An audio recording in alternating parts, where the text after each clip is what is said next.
ꯄꯥꯜꯂꯛꯀꯗꯕ ꯑꯩꯈꯣꯏꯒꯤ ꯃꯤꯠꯀꯤ ꯃꯆꯨꯁꯤ ꯃꯁꯤ DNA ꯃꯔꯥꯅ ꯂꯦꯞꯊꯣꯛꯆꯔꯝꯃꯕꯅꯤ ꯑꯗꯨꯕꯨ ꯖꯤꯟ ꯑꯦꯗꯤꯇꯤꯡ ꯑꯁꯤꯒꯤ ꯃꯇꯦꯡꯗꯒꯤ ꯍꯌꯦꯡ ꯑꯩꯈꯣꯏꯒꯤ ꯏꯆꯥꯒꯤ ꯏꯁꯨꯒꯤ ꯃꯤꯠꯀꯤ ꯃꯆꯨꯗꯤ ꯑꯩꯈꯣꯏꯒꯤ ꯑꯄꯥꯝꯕꯒꯤ ꯃꯇꯨꯡ ꯏꯟꯅ ꯑꯣꯏꯍꯟꯕ ꯌꯥꯔꯅꯤ ꯃꯀꯣꯛ ꯇꯥꯡꯕꯅ ꯃꯀꯣꯛ ꯇꯥꯡꯕ ꯃꯆꯥ ꯁꯨꯡꯄꯣꯛ ꯄꯣꯛꯍꯟꯗꯕ ꯌꯥꯔꯛꯑꯅꯤ ꯖꯤꯟ ꯑꯦꯗꯤꯇꯤꯡ ꯑꯁꯤꯒꯤ ꯃꯇꯦꯡꯗꯒꯤ ꯀꯦꯟꯁꯔ ꯃꯨꯠꯇꯅ ꯚꯤꯗꯤꯑꯣꯁꯤ ꯍꯧꯗ꯭ꯔꯤꯉꯩ ꯃꯥꯡꯑꯣꯏꯅꯅ ꯑꯩꯒ ꯃꯇꯝ ꯀꯨꯏꯅꯗꯒꯤ ꯂꯣꯏꯅꯖꯔꯛꯑꯕ ꯑꯩꯒꯤ ꯅꯨꯡꯁꯤꯔꯕ ꯃꯔꯨꯞ ꯑꯃꯈꯛꯀꯤ ꯆꯦꯅꯦꯜ ꯑꯃꯈꯛ ꯃꯌꯥꯝꯗ ꯈꯨꯗꯣꯜ ꯇꯝꯖꯒꯦ ꯆꯦꯅꯦꯜ ꯑꯁꯤꯒꯤ ꯃꯃꯤꯡ ꯀꯪꯂꯩ ꯃꯤꯠꯌꯦꯡ 2.0 ꯀꯧꯏ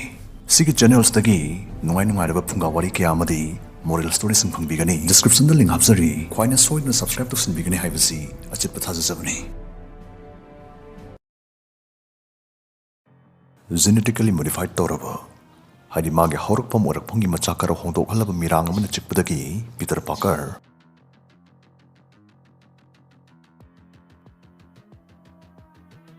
ꯂꯦꯐ ꯑꯃꯗ ꯆꯠꯊꯕ ꯆꯥꯡꯌꯦꯡꯗꯒꯤ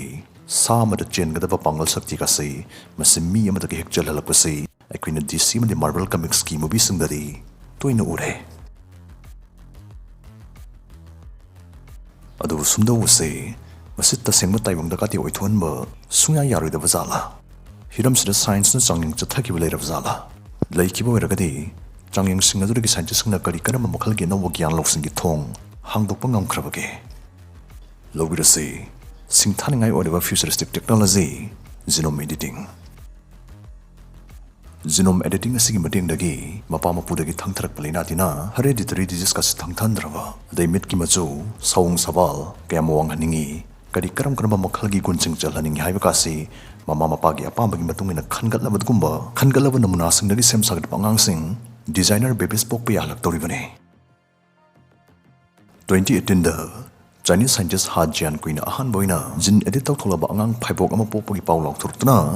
ꯃꯥꯂꯦꯝꯁꯤ ꯄꯨꯡꯉꯛꯍꯟꯈꯤ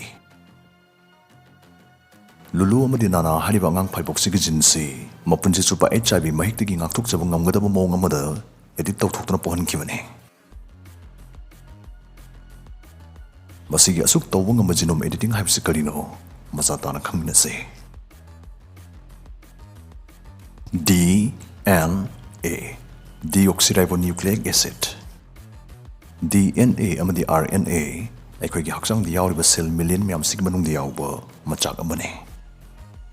ꯑꯗꯣꯝꯒꯤ ꯇꯤꯟ ꯁꯝ ꯈꯨꯖꯤꯜ ꯐꯥꯎꯕꯗ ꯀꯩꯗꯧꯉꯩ DNAꯒꯤ ꯁꯦꯝꯄꯜ ꯂꯧꯊꯣꯛꯄ ꯌꯥꯏ ꯖꯤꯅꯣꯝ ꯑꯦꯗꯤꯇꯤꯡ ꯍꯥꯏꯕꯁꯤꯅ DNAꯕꯨ ꯗꯔꯀꯥꯔ ꯑꯣꯏꯕ ꯃꯑꯣꯡ ꯑꯃꯗ ꯍꯣꯡꯗꯣꯛ ꯍꯣꯡꯖꯤꯟ ꯇꯧꯍꯟꯅꯕ ꯃꯣꯗꯤꯐꯥꯏ ꯇꯧꯍꯟꯅꯕ ꯇꯦꯛꯅꯤꯛꯅꯤ ꯁꯤꯒꯤ ꯃꯇꯦꯡꯗꯒꯤ ꯑꯩꯈꯣꯏꯅ ꯑꯦꯅꯤ ꯖꯤꯕ ꯅꯠꯇ꯭ꯔꯒ ꯄꯥꯝꯕꯤ ꯑꯃꯒꯤ ꯃꯥꯒꯤ ꯂꯝꯆꯠ ꯃꯥꯒꯤ ꯀꯦꯔꯦꯛꯇꯔꯤꯁꯇꯤꯛꯁ ꯍꯣꯟꯕ ꯌꯥꯗꯧꯔꯤꯕꯅꯤ ꯃꯁꯤ ꯀꯝꯗꯧꯅ ꯑꯣꯏꯊꯣꯛꯇꯧꯔꯤꯕꯅꯣ ꯈꯪꯃꯤꯟꯅꯁꯤ DNAꯁꯤ ꯃꯊꯪ ꯃꯅꯥꯎ ꯅꯥꯏꯕ ꯁꯤꯀ꯭ꯋꯦꯟꯁ ꯑꯃꯒꯤ ꯃꯑꯣꯡꯗ ꯌꯥꯎꯏ ꯂꯩ DNA ꯁꯤꯀ꯭ꯋꯦꯟꯁ ꯑꯃ ꯀꯛꯊꯠꯇꯨꯅ ꯑꯅꯧꯕ ꯁꯤꯀ꯭ꯋꯦꯟꯁ ꯑꯃ ꯄꯨꯊꯣꯛꯄꯁꯤꯕꯨꯅꯤ ꯁꯦꯝꯕꯁꯤꯕꯨꯅꯤ ꯖꯤꯅꯣꯝ ꯑꯦꯗꯤꯇꯤꯡ ꯍꯥꯏꯔꯤꯕꯁꯤ ꯒ꯭ꯌꯥꯟ ꯇꯥꯕ ꯉꯝꯗꯕꯁꯨ ꯌꯥꯎꯕꯤꯔꯝꯕ ꯌꯥꯏ ꯑꯔꯥꯏꯕ ꯋꯥꯍꯩꯗ ꯑꯃꯨꯛ ꯍꯥꯏꯖꯒꯦ ꯑꯍꯤꯡꯕ ꯖꯤꯕ ꯄꯥꯟꯕ ꯈꯨꯗꯤꯡꯃꯛ ꯃꯁꯥꯒꯤ ꯑꯁꯣꯛꯄ ꯑꯣꯏꯁꯤꯟꯖꯅꯕꯒꯤ ꯁꯛꯇꯤ ꯑꯗꯨ ꯆꯦꯜꯂꯤ ꯈꯨꯖꯤꯟ ꯇꯦꯛꯄ ꯈꯣꯠꯄ ꯌꯥꯎꯔꯛꯄ ꯃꯇꯝꯗ ꯑꯩꯈꯣꯏꯅ ꯈꯨꯖꯤꯟ ꯀꯛꯊꯠꯂꯤ ꯑꯗꯨꯒ ꯑꯩꯈꯣꯏꯒꯤ ꯈꯨꯖꯤꯟꯁꯤ ꯑꯩꯈꯣꯏꯅ ꯀꯛꯊꯠꯈꯤꯕ ꯃꯑꯣꯡ ꯑꯗꯨꯗ ꯑꯃꯨꯛ ꯁꯦꯞ ꯑꯗꯨꯗ ꯑꯃꯨꯛ ꯍꯧꯒꯠꯆꯔꯛꯏ ꯃꯁꯤꯃꯛ ꯑꯩꯈꯣꯏꯒꯤ DNA ꯑꯁꯤꯗꯁꯨ ꯊꯣꯛꯂꯤꯕꯅꯤ ꯅꯪꯒꯤ DNA ꯑꯗꯨꯗ ꯍꯣꯡꯍꯟꯈꯤꯕ ꯃꯑꯣꯡ ꯑꯗꯨꯒꯤ ꯃꯇꯨꯡ ꯏꯟꯅ ꯀꯅꯥꯒꯨꯝꯕ ꯑꯃꯅ ꯃꯍꯧꯁꯥꯗꯒꯤ ꯇꯧꯕ ꯉꯝꯗꯕ ꯊꯕꯛ ꯅꯪꯅꯗꯤ ꯇꯧꯕ ꯉꯝꯃꯛꯇꯧꯔꯤꯕꯅꯤ ꯑꯣꯏꯊꯣꯔꯛꯇꯧꯔꯤꯕꯅꯤ ꯃꯁꯤꯃꯛ ꯖꯨꯔꯥꯁꯤꯛ ꯄꯥꯔꯛ ꯃꯨꯚꯤꯗ ꯎꯠꯈꯤꯕ ꯖꯦꯅꯦꯇꯤꯛ ꯏꯟꯖꯤꯅꯤꯌꯔꯤꯡ ꯑꯗꯨꯒ ꯃꯥꯟꯅꯩ ꯍꯥꯏꯕ ꯌꯥꯏ ꯃꯨꯚꯤ ꯑꯁꯤꯗ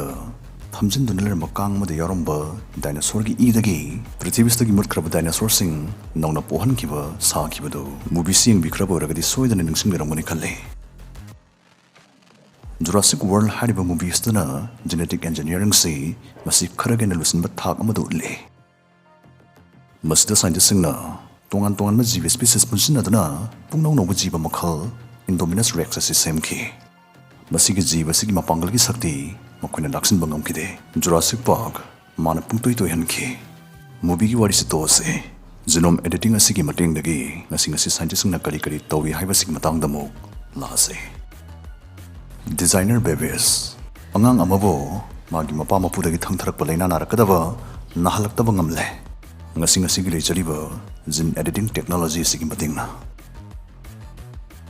ꯇꯦꯛꯅꯣꯂꯣꯖꯤ ꯑꯁꯤꯅ ꯁꯨꯝ ꯆꯥꯎꯈꯠꯂꯛꯄꯒꯤ ꯃꯇꯨꯡ ꯏꯟꯅ ꯑꯩꯈꯣꯏꯒꯤ ꯁꯥꯑꯣꯡ ꯁꯕꯥꯟ ꯐꯤꯖꯤꯀꯦꯜ ꯐꯤꯆꯔꯁ ꯑꯃꯗꯤ ꯕꯨꯙꯤ ꯂꯧꯁꯤꯡ ꯂꯩꯕꯒꯤ ꯊꯥꯛ ꯐꯥꯎꯕ ꯂꯦꯞꯊꯣꯛꯄ ꯉꯝꯃꯛꯑꯅꯤ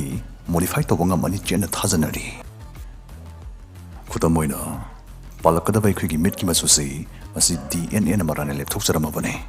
ꯑꯗꯨꯕꯨ ꯍꯥꯏꯔꯤꯕ ꯖꯤꯟ ꯑꯦꯗꯤꯇꯤꯡ ꯑꯁꯤꯒꯤ ꯃꯇꯦꯡꯗꯒꯤ ꯍꯌꯦꯡ ꯑꯩꯈꯣꯏꯒꯤ ꯏꯆꯥꯒꯤ ꯏꯁꯨꯒꯤ ꯃꯤꯠꯀꯤ ꯃꯆꯨꯗꯤ ꯑꯩꯈꯣꯏꯒꯤ ꯑꯄꯥꯝꯕꯒꯤ ꯃꯇꯨꯡ ꯏꯟꯅ ꯑꯣꯏꯍꯟꯕ ꯌꯥꯔꯅꯤ ꯇꯦꯁꯇꯣꯁꯇꯦꯔꯣꯟ ꯍꯥꯏꯔꯤꯕ ꯍꯣꯔꯃꯣꯟꯁꯤ ꯑꯩꯈꯣꯏꯒꯤ ꯖꯦꯅꯦꯇꯤꯛꯁꯇ ꯗꯤꯄꯦꯟ ꯇꯧꯏ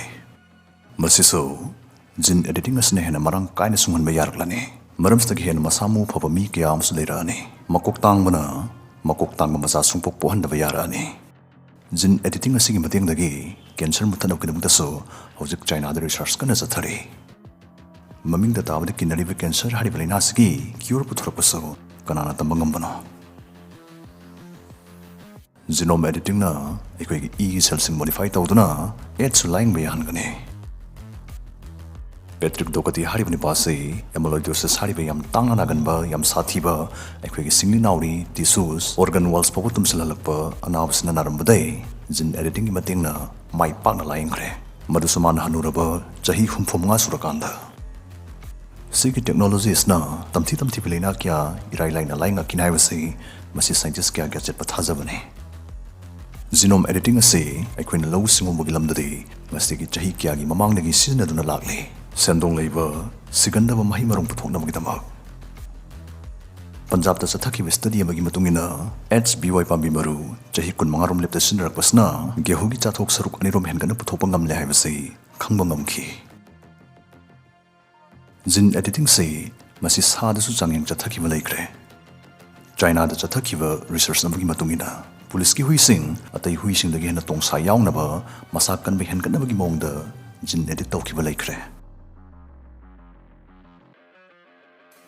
ꯖꯤꯟ ꯑꯦꯗꯤꯇꯤꯡꯒꯤ ꯃꯇꯥꯡꯁꯤ ꯈꯔꯁꯨ ꯈꯪꯃꯤꯟꯅꯔꯕꯅꯤꯅ ꯖꯤꯅꯦꯇꯤꯛ ꯏꯟꯖꯤꯅꯤꯌꯔꯤꯡ ꯑꯁꯤꯗ ꯀꯔꯤꯌꯔ ꯁꯦꯝꯕ ꯄꯥꯝꯖꯕ ꯍꯤꯔꯝꯁꯤꯗ ꯈꯣꯡꯗꯥꯕ ꯄꯥꯝꯕ ꯁꯥꯇ꯭ꯔꯁꯤꯡꯁꯨ ꯌꯥꯎꯔꯛꯀꯅꯤ ꯈꯟꯖꯩ ꯏꯟꯗꯤꯌꯥꯗ ꯕꯥꯏꯑꯣꯇꯦꯛ ꯐꯥꯔꯝ ꯃꯁꯤꯡ ꯑꯁꯨꯝ ꯍꯦꯟꯒꯠꯂꯛꯄꯁꯤꯅ ꯖꯤꯅꯦꯇꯤꯛ ꯏꯟꯖꯤꯅꯤꯌꯔꯁꯤꯡ ꯇꯥꯞ ꯂꯥꯛꯅꯕꯤ ꯃꯑꯣꯡꯗ ꯊꯕꯛ ꯀꯧꯕ ꯍꯧꯔꯅꯤ ꯊꯥꯖꯩ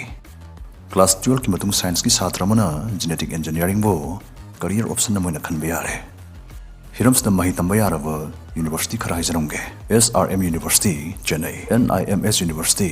Jaipur doctor DY Patel biotechnology and bioinformatics institute Navi Mumbai IISc Bangalore Manipal school of life sciences Manipal common entrance exam अमा थारगा माई पाकांदा यूनिवर्सिटी सिंग असैदा मिंग चनबे यागने तंबल लोइदुना दुना जेनेटिक इंजीनियर अमा ओइरकांदा लनाई प्राइवेट सेक्टर्स नत्रगा सरकार की कर्मचारी अमा ओइना थबक तौबा यागनी लोइस्लपस्ता वाफम अमतंग मयामदा खंगनजगे मयामना सेम होइना खनबिरखिबा टॉपिकसिंग सेमक्ते हाइबगदम वारुबिदनबा नुलुकजरी हौजिक फावगिदि DSC टीम लैजदबा लनाई होनजबा चैनल अमा ओइबना मयामगे अनिंगबा मतम चाना थुंगनजबदि ngamjadri करिगुमदा थाजनिंगाय ओइबा सोर्स फंगदबना खुद थाब ngamjadaba टॉपिकसिंगसु अदुमक थेंगनजै खुदोंचादबसिंग असिगदम DSC की नुंसिजरबिसिन नावसिंगना पुक्सेल तिंगना ngakpinaba नुलुकजरी